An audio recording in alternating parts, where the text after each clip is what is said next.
നമ്മളെന്ന് പറഞ്ഞു അടിസ്ഥാന പ്രമാണങ്ങൾ രണ്ടെണ്ണമാണ്, ഖുർആനും ഹദീസുകളും.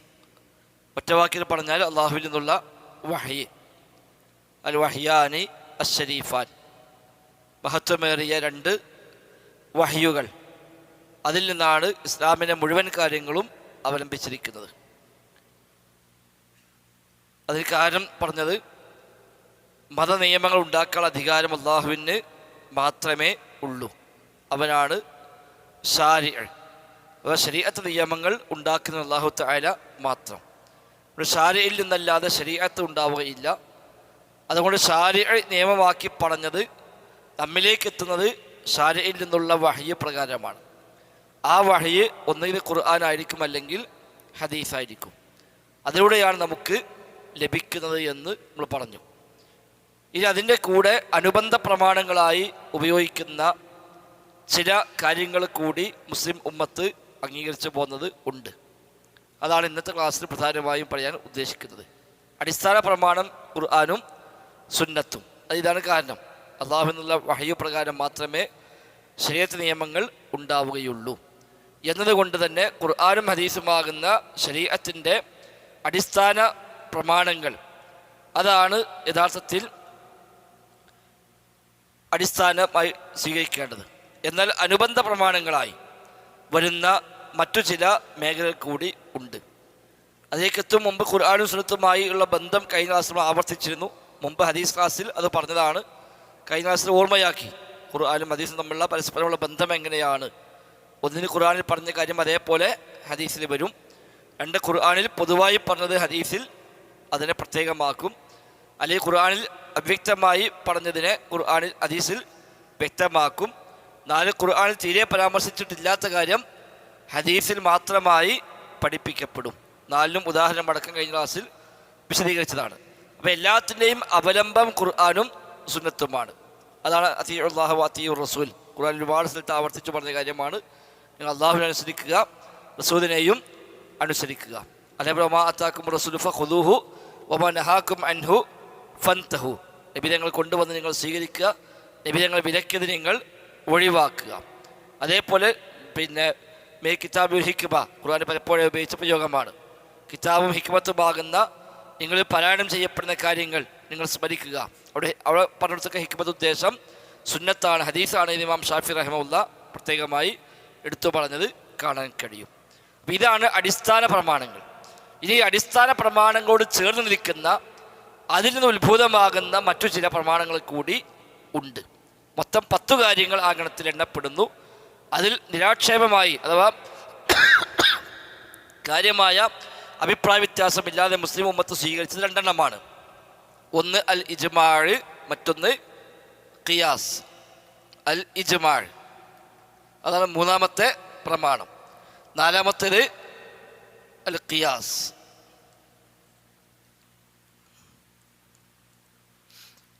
ഒന്ന് അൽ ഖുർആൻ, 2 വസുന്ന, 3 അൽ ഇജ്മാഅ്, 4 അൽ ഖിയാസ്. ഇതാണ് മറ്റു 2 പ്രമാണങ്ങൾ. ഇതിന് പുറമെ ഇനി പ്രമാണമായി സ്വീകരിക്കുന്ന 6 കാര്യം കൂടി പൊതുവെ ഉണ്ട്.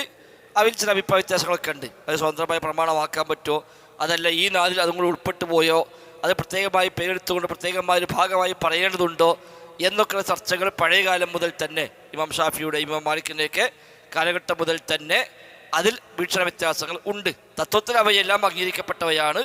ചിലർ അതിന് പ്രത്യേകമായൊരു ഭാഗമായി എണ്ണുന്നു, ചിലർ അത് ഇജ്മാഇലും ഖിയാസിലുമൊക്കെ ഉൾപ്പെട്ടു പോയി എന്ന് പ്രത്യേകം എടുത്തു പറയേണ്ട കാര്യമില്ല എന്ന് വാദിക്കുന്നു. അതിൽ ഖിയാസ് മുസ്ലിം ലോകത്ത് ഒറ്റപ്പെട്ട ചില സംഘങ്ങൾ ഒഴികെ ബാക്കി എല്ലാവരും അംഗീകരിച്ചതാണ്. ഇജ്മാഅ് എല്ലാവരും അംഗീകരിച്ചതാണ്. ഖിയാസ് ലാഹിരിയാക്കൾ ഒഴികെ, ലാഹിരിയ മദ്ഹബ് എന്ന് പറയുന്ന ഒരു മദ്ഹബുണ്ട്, ലാഹിരി മദ്ഹബ് എന്നാണ്. അതായത് ഇബ്നു ഹസം അൽ-ലാഹിരി എന്ന ആളിലേക്ക് ചേർത്തിട്ടാണ് അത് അറിയപ്പെടുന്നത്. ഇബ്നു ഹസം അൽ-ലാഹിരി, ഇബ്നു ഹസം അൽ-ലാഹിരി വലിയ പണ്ഡിതനാണ് ഇബ്നു ഹസം. അദ്ദേഹത്തിലേക്ക് ചേർത്തിട്ടാണ് ലാഹിരിയ മദ്ഹബ് എന്ന പേരിൽ ലോകത്തിൽ കർമ്മശാസ്ത്ര മദ്ഹബുണ്ട്. അതിൽ ആ ലാഹിരിയാക്കൾ ഖിയാസിനെ അംഗീകരിക്കുന്നില്ല. ബാക്കി എല്ലാവരും ഖിയാസിനെ കൂടി അംഗീകരിച്ചവരാണ്. അപ്പോൾ പൊതുവേ മുസ്ലിം ലോകത്ത് അഹ്ലുസുന്നയിൽ കാര്യമായ ഒരു വീക്ഷണ വ്യത്യാസമില്ല. ഇജ്മാഉം ഖിയാസും പ്രമാണമാണ് എന്ന കാര്യത്തിൽ. ലാഹിരിയാക്കൾ മാത്രമാണ് ഖിയാസിനെ അവർ പ്രമാണമായി അംഗീകരിക്കാതെ തള്ളിക്കളഞ്ഞത്. അതിൻ്റെ പേരിൽ അവർക്ക് പല മസ്അലകളിലും ഒരുപാട് തകല്ലുഫുകൾ, ഒരുപാട് കൃത്രിമത്വങ്ങൾ ചെയ്യേണ്ടി വന്നിട്ടുമുണ്ട്. ഖിയാസ് അംഗീകരിക്കാത്തത് കൊണ്ട് തന്നെ ചിലതൊക്കെ മറുപടി പറയാൻ കഴിയാതെ പോവുകയും അതിന് തെളിവല്ലാത്തതിനെ കൂടി തെളിവുണ്ടാക്കി പറഞ്ഞ് ന്യായീകരിക്കാൻ വേണ്ടി ശ്രമിക്കേണ്ട ഘട്ടങ്ങൾ ലാഹിരികൾക്ക് ഉണ്ടായിട്ടുമുണ്ട്.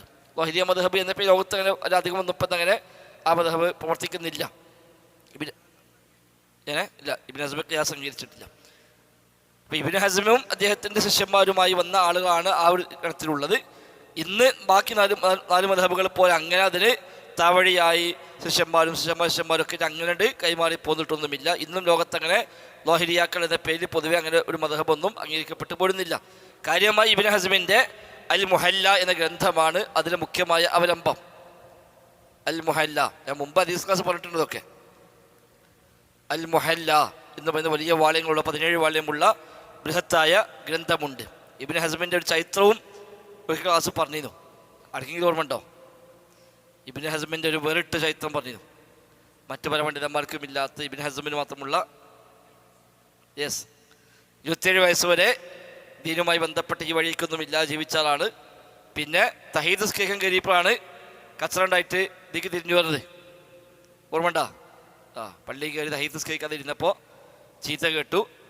പിന്നീട് ഒരിക്കൽ പള്ളി കയറിയപ്പോൾ തഹീദ് നിസ്കരിച്ചപ്പോൾ ചീത്ത കേട്ടു. അപ്പോഴാണ് ഇതിനെപ്പറ്റൊന്ന് പഠിക്കണമല്ലോ എന്നൊരു ഉൾവിളി ഉണ്ടായി. അങ്ങനെ പിന്നെ പഠിക്കാറിഞ്ഞതാണ് ഇബ്നു ഹസം. അപ്പോൾ അന്ന് ഫസ്റ്റ് വന്നപ്പോൾ പള്ളി കയറി, ഒപ്പർക്ക് അറിയില്ല പള്ളി കയറാണ്ടൊക്കെ നിസ്കരിക്കണമെന്നൊന്നും അറിയില്ല. അപ്പം നിസ്കരിക്കാതെ അവിടെ ഇരുന്നു. അപ്പോൾ അവിടുന്ന് ആരോ വിളിച്ച് ചീത്തന്നോ, എടാ പള്ളി കയറാണ്ടൊക്കെ നിസ്കരിച്ചുകൂടെ എന്ന് ചീത്ത പറഞ്ഞപ്പോഴാണ് ഒപ്പം അങ്ങനെ നിസ്കാരമുണ്ട് തന്നെ ആൾക്കറിയില്ല. പിന്നെ ഒരിക്കൽ പള്ളിയിൽ മറ്റെന്തോ അവസ്ഥ കയറിയപ്പോൾ പഴയ ചീത്ത ഓർമ്മയായി. അപ്പം ഞാൻ വേഗം കയറിയാണ് നിസ്കരിക്കാൻ. ഇപ്പോൾ ചീത്തയ്ക്കാൻ നിൽക്കണ്ട എന്നൊക്കെ വേഗം കയറി നിസ്കരിച്ചു. അപ്പോൾ അതിന് ചീത്ത കിട്ടും. അപ്പോൾ നിസ്കരിക്കാൻ പാടില്ലാത്ത സമയമായിരുന്നു. നിസ്കാരം പാടില്ലാത്ത സമയത്താണ് അദ്ദേഹം. അപ്പം അദ്ദേഹം അറിയില്ല. അപ്പോൾ ഈ നേരത്താണ് നിസ്കരിക്കല് എന്ന് ചോദിച്ചാണ് ചീത്തറിന്.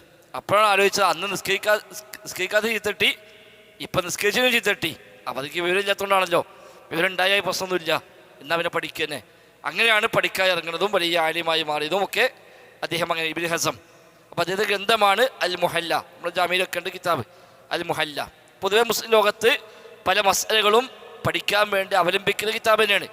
അതിൽ ചില മേഖലയിൽ മാത്രമേ പ്രശ്നം ഉണ്ടാവുള്ളൂ. ഈ ഖിയാസുമായി ബന്ധപ്പെട്ട് വരുന്ന അത്തരം ഏരിയകൾ മാത്രമാണ് മറ്റുള്ളവരിൽ നിന്ന് വ്യത്യസ്തമായ അഭിപ്രായം അദ്ദേഹം പറഞ്ഞിട്ടുണ്ടാവുക. അല്ലാതെ ഖുർആനും സുന്നത്തും ഇജ്മാഉം അതേപോലുള്ള അതുമായി ബന്ധപ്പെട്ട് വരുന്നതൊക്കെ അതിലും പ്രത്യേകിച്ച് അഭിപ്രായ വ്യത്യാസങ്ങളില്ലാതെ സ്വീകരിക്കാവുന്ന ഗ്രന്ഥം തന്നെയാണ് അൽ മുഹല്ല. പണ്ഡിതനാണ് കർമ്മശാസ്ത്രത്തിൽ ഈ ഒരു മേഖലയിൽ അദ്ദേഹം ചില അബദ്ധങ്ങളെ പറ്റി എന്ന് മാത്രം. ബാക്കിയുള്ളവർക്കൊന്നും പൊതുവെ അങ്ങനെ പറയപ്പെട്ടത്. ഇത് ഫിഖ്ഹി മദ്ഹബാണ്, അഖീദയിൽ അതുമായി ബന്ധപ്പെടുന്നില്ല. കർമ്മശാസ്ത്ര രംഗത്തുള്ളൊരു ഒരു മദ്ഹബാണ് എന്ന് മാത്രം. ഏതായിരുന്നാലും ഇജ്മാഉം ഖിയാസുമാണ് 3ഉം 4ഉം പ്രമാണങ്ങളായി അംഗീകരിക്കപ്പെടുന്നത്. പക്ഷേ നമ്മൾ മനസ്സിലാക്കേണ്ടത് ഇത് രണ്ടും അനുബന്ധ പ്രമാണമാണ്, മറ്റ് രണ്ടും അടിസ്ഥാന പ്രമാണമാണ്. ഖുർആനും സുന്നത്തും അടിസ്ഥാന പ്രമാണം, ഇജ്മാഉം ഖിയാസും അനുബന്ധ പ്രമാണം. എന്താ വ്യത്യാസം വരിക? പറഞ്ഞുതരാം, എനിക്ക് വരുന്നുള്ളൂ. എനിക്ക് വരും. അപ്പോൾ അടിസ്ഥാന പ്രമാണങ്ങൾ എന്ന് പറഞ്ഞാൽ ഇതിൻ്റെയും കൂടി അടിസ്ഥാനം അതാണ്. ഇജ്മാഇൻ്റെയും ഖിയാസിൻ്റെയും അടിസ്ഥാനം ഖുർആനും സുന്നത്തുമാണ്. അഥവാ ഖുർആനിൽ ഒരു കാര്യം വ്യക്തമായി പറഞ്ഞു, പിന്നെ ഖിയാസിലേക്ക് പോകാൻ പറ്റുമോ? ഇല്ല. ഇജ്മാഇലേക്ക് പോകാൻ പറ്റുമോ? ഇല്ല. ഖുർആനും സുന്നത്തും വ്യക്തമായി പറഞ്ഞിട്ടില്ലാത്തൊരു കാര്യത്തിലാണ് ഇജ്മാഉം ഖിയാസും എടുക്കുന്നത്. അതിൻ്റെയും ബേസ് ഖുർആനും സുന്നത്തുമാണ്. അപ്പം ഇത് സ്വതന്ത്ര പ്രമാണമല്ല. സ്വതന്ത്രമായും സ്വന്തം നിൽക്ക് അസ്തിത്വമുള്ളതും ഖുർആനും സുന്നത്തും മാത്രമാണ്. അതിനോട് ചേർന്ന് നിൽക്കുന്ന, അതിനെ അവലംബിച്ചുകൊണ്ടുണ്ടായി വരുന്നതാണ് ഇജ്മാഉം ഖിയാസും. അപ്പോൾ ഖുർആനും ഹദീസും ഇല്ല, അത്തരമൊരു വിഷയത്തിൽ ഇജ്മാഅ് വന്നു എങ്കിൽ ആ ഇജ്മാഇനെ സ്വീകരിക്കാം.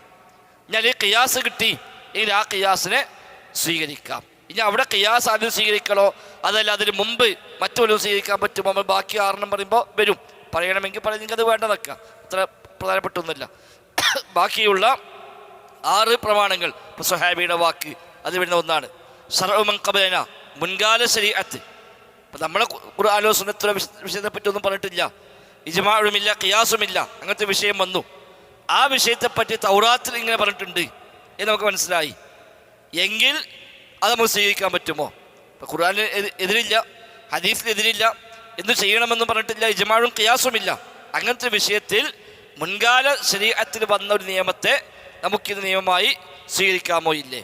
അതേപോലെ ഉറുഫ്, നാട്ടുനടപ്പുകൾ, ഉറുഫുകൾ, ഒരു നാട്ടിലുള്ള സമ്പ്രദായങ്ങൾ, അതിനെ ഖുർആനും സുന്നത്തും ഇജ്മാഉം ഖിയാസും എതിരില്ലാതെ വരുന്ന രംഗത്ത് ഒരു ഉറുഫിനെ നമുക്ക് മാനദണ്ഡമായി സ്വീകരിക്കാമോ? ഇല്ലേ? ഇങ്ങനെയൊക്കെയുള്ള കാര്യങ്ങളാണ് അതിൽ വരുന്നത്.